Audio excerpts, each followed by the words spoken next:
Our minds, we just try to wrap around. We dig and we search for any hope to be found. But it's hard to see past this confusion, now filling our mind, making it impossible for any hope to find.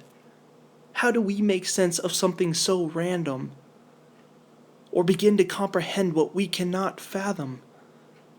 We all know that death is a certainty, but until now it had never become a reality. Yesterday we said our goodbyes, but we did not know that it would be the last. If only we could go back and change the past. I'd probably partake in one last embrace and contemplate ways that we could trade place. But the what ifs and the if onlys don't make us any less lonely. So how do we make sense of your death in a way that reminds us of why we still have breath? If there is one thing that this tragedy has opened our eyes to, it's the fact that our days are few. Many will come and see your empty body be put in the ground. But one thing they don't know is that in that casket, you won't be found. Because you lived with faith in Jesus Christ.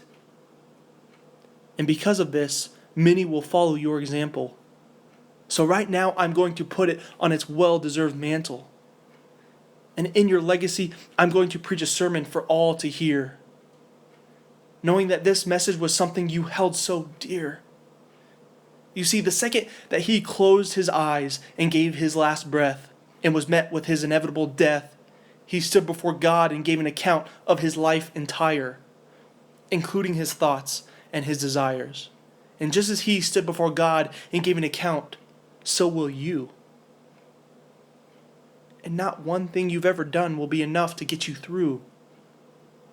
You see, we're all sinners, deserving of God's righteous wrath.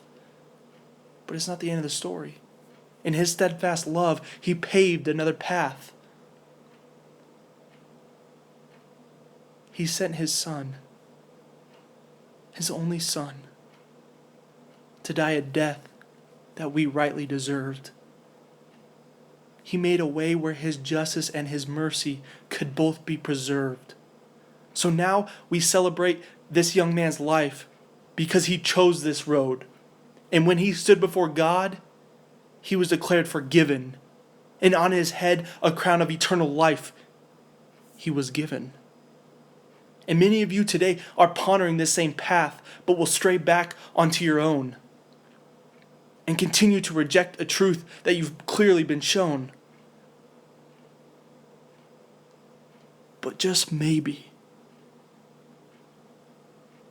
one will choose to follow in his shoes and realize that this life was only given to lose. He knew that buckles and saddles couldn't follow him where he went. He knew that there was a much better way for his life to be spent. So will you continue to sit on that fence where it's just safe enough to get by? Or will you jump down and give it all for Christ? Like Ty.